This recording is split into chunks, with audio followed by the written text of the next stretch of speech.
Esse vídeo é para você que está aí se preparando para fazer a prova do vestibular da UEM.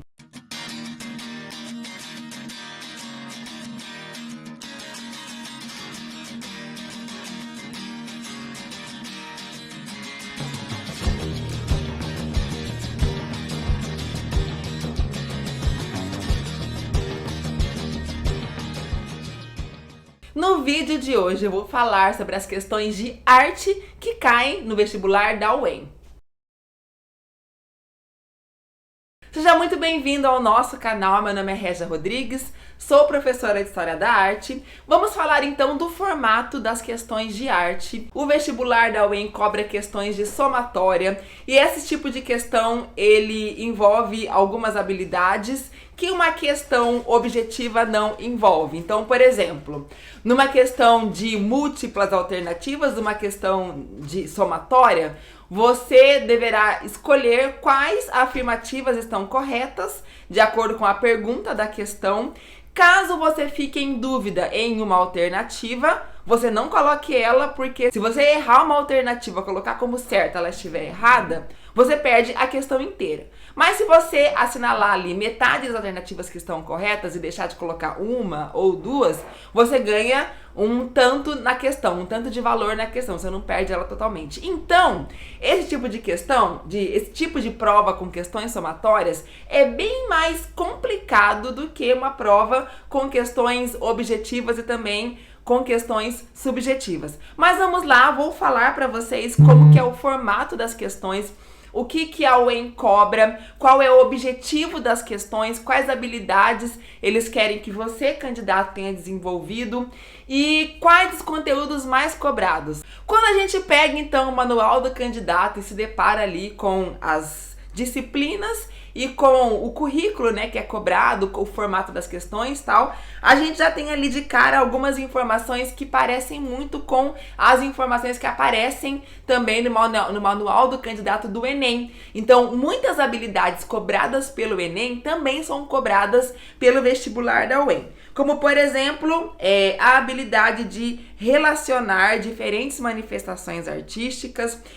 A prova, na verdade, ela quer verificar se o candidato tem conhecimentos básicos sobre diversos movimentos, diversas épocas diferentes, diversos artistas, se tem conhecimento básicos de técnicas variadas, de materiais, de temática, mas na verdade essas questões elas envolvem tanto conceitos como também outras habilidades como relacionar, contextualizar. Então, numa questão, por exemplo, sobre arte rupestre, pode relacionar arte rupestre com grafite, pode relacionar arte rupestre com qualquer outro momento da história da arte, com qualquer trabalho de algum artista, enfim. Além do conceito das obras, dos trabalhos que foram feitos durante o período da arte rupestre. Então, as questões da UEM, elas tendem a cobrar algumas habilidades, como essas habilidades que foram citadas agora, tá? Eles não trazem nem as questões e nem os movimentos de forma cronológica. Então, eles não começam do mais antigo para o mais recente ou vice-versa, mas eles tendem a colocar numa mesma questão momentos diferentes, em colocar questões variadas, de épocas variadas. Só que a gente sabe que esses vestibulares tendem a cobrar mais questões de arte moderna e arte contemporânea, mas é necessário você ter um conhecimento amplo de toda a linha cronológica para poder realmente desenvolver essa habilidade de relacionar, de contextualizar, de comparar um momento com o outro e assim por diante. Aqui eles falam que eles não ficam fixamente ou concentrando as questões em nomes determinados de artistas, nem em nomes de obras de arte, mas eles querem saber se o candidato sabe de uma forma geral as características de um movimento, de um artista, relacionar uma obra com um movimento, com outra obra, com o trabalho de outro artista, enfim. É importante sim nós termos o conceito em mente, é importante você entender as características que diferem um movimento, um período de outro. É importante sim você ter um repertório de imagens construído, entrar em contato sempre com obras de arte de períodos diferentes para construir ali um repertório que faça com que você identifique de que período que foi, quem que fez, que época que foi feito, enfim. Tendo essas informações, isso facilita muito no momento de interpretar uma questão, um enunciado ou até mesmo uma alternativa ali, tá? Muito bem, o manual do candidato então nos traz 3 grandes temas e esses 3 grandes temas são divididos em subtemas. Quais são eles? O primeiro, forma e linguagem, o segundo, arte e sociedade e o terceiro, teorias estéticas. Dentro do primeiro grande tema, nós temos 2 subtemas. O primeiro, técnicas, linguagens e poéticas artísticas, e o segundo, figurativismo, simbolismo e abstracionismo.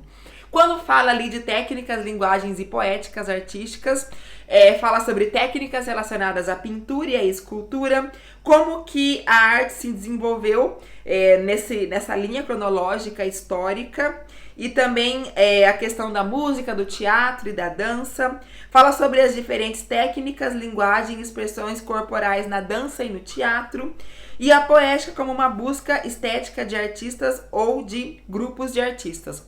Essa palavra poética, sempre explico para os meus alunos que a poética significa a forma com que um movimento ou um artista desenvolve o seu trabalho. Então, qual era a poética de Van Gogh? Van Gogh expressava suas angústias, seus sentimentos em seu trabalho através de cores vibrantes, contrastantes e de obras que têm muita tensão, obras que são extremamente expressivas. Então, essa é a poética do Van Gogh. Qual era a poética de Monet? Era um trabalho extremamente diferente do de Van Gogh. Então, a forma com que o artista trabalha, a proposta do movimento pode ser chamado de poética artística. Dentro do tópico 2, figurativismo, simbolismo e abstracionismo, fala sobre essas 3 formas de se pensar a arte. Então, a pintura, por exemplo, e a escultura, ela pode ser figurativa, ela pode representar elementos do mundo real, ela pode ser abstrata, ela pode representar questões subjetivas e ela pode ter um simbolismo. Ela pode ser tanto figurativa quanto abstrata, mas ter um simbolismo, ter um caráter simbólico, trabalhar com imagens, com referências, com sentimentos e muitas vezes trabalhar também somente com os elementos próprios da pintura. Então, para ser considerada uma boa pintura, ela não precisa relacionar-se ou fazer referência a algo do mundo real, também não precisa fazer referência a nada subjetivo, ou seja, só de ter os elementos comuns da pintura, ponto, linha, cor, tinta, tela, já pode ser considerado uma obra de arte. Então envolve essa questão do propósito da arte. Ela quer representar algo do mundo real, ela quer representar elementos subjetivos, ela quer simplesmente utilizar dos elementos que classificam, que identificam uma obra de arte, enfim. É uma questão mais técnica da arte. No segundo grande tema, nós temos também 2 subtemas. Então, dentro de arte e sociedade, ele divide no primeiro tópico arte e política, que fala sobre a produção artística de artistas e movimentos em períodos diferentes, com tipos de governos diferentes, democráticos, autoritários, o quanto a arte representou tudo isso, serviu como plataforma política, propaganda ideológica, o quanto a arte é importante nesses momentos como registro histórico, como forma de expressão, até mesmo em lugares e em momentos em que a livre expressão não existia, como por exemplo no tropicalismo aqui no Brasil, que aconteceu durante a ditadura militar. Então os artistas da música, do teatro, do cinema, das artes visuais tiveram que utilizar-se de elementos simbólicos e tiveram de passar a sua mensagem de uma forma subjetiva, né? Então, uma forma muito sutil falar de alguns assuntos, já que eles não poderiam ser explícitos. Então, aqui fala dessa relação da arte com períodos históricos que tinham uma tensão política ou representar a questão social e política também através da arte.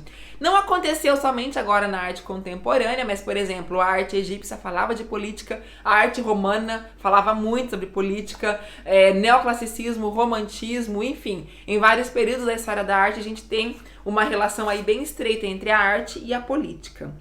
Num outro momento fala sobre, no tópico 2, sobre arte e consumo. Aí alguns movimentos nos vêm muito à mente, como pop art, dadaísmo, alguns movimentos da arte contemporânea e como que a indústria cultural influenciou na produção artística, e a produção artística também influenciou diretamente a indústria cultural. E quais foram as consequências, como que a arte mudou depois disso. Fala um pouquinho sobre a questão da arte, do mercado, fala sobre as artes efêmeras, né, body art, land art, como que isso se encaixa no mercado de arte, tá?